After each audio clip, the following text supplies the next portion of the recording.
Hey CMN family, Raymond Hudson here. I'm the lead pastor of City Center Church in Berkeley, California, and I'm so glad to engage with you around this topic, planning your first community engagement. Now we're gonna get into all the practice of it, but I want you to think about this question first. What should your church be about? And this is important because it's gonna guide what your community engagement looks like.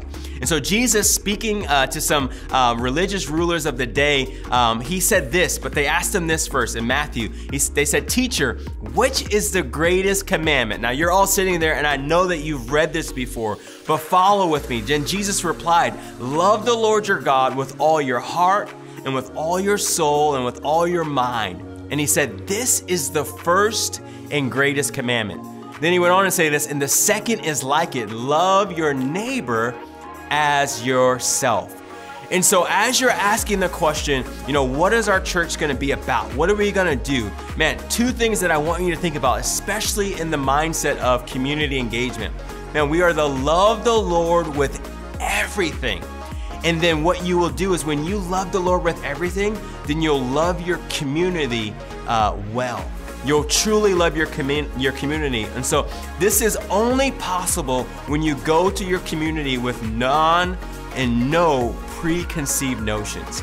I think that there are so many times when we think about community engagement and we're thinking, hey, I wanna put on this event for you. I wanna come to you and I wanna do this thing or that thing. There's so many things that we can do. Maybe you're talking about, hey, we're gonna have this big event in the park.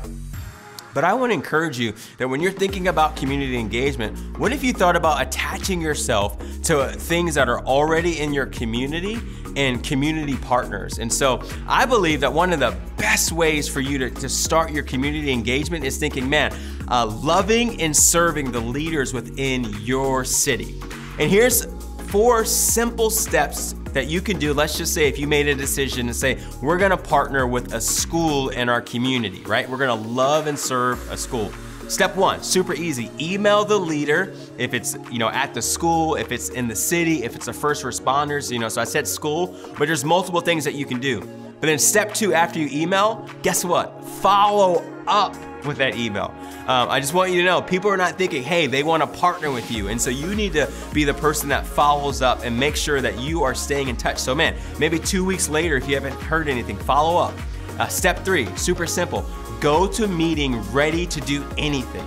So many times we walk into meetings with leaders or schools or organizations and we think, man, we know exactly what you need. We're gonna put on an event for your teachers, or we are going to serve and put on a Christian Bible club in the school, whatever you're thinking.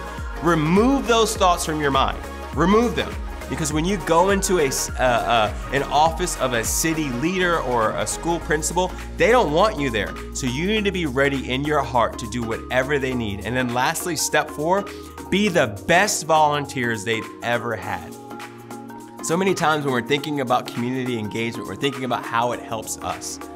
What if we went into it with the mindset of saying, man, we want to love and serve our city so hard that when they interact with us, they rethink what church is all about.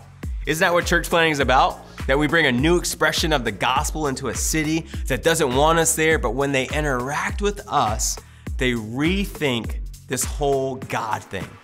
Man, let's think of our community engagement as a way to help people rethink church. Man, excited about this one. I can't wait to see all the great things you guys do for your cities.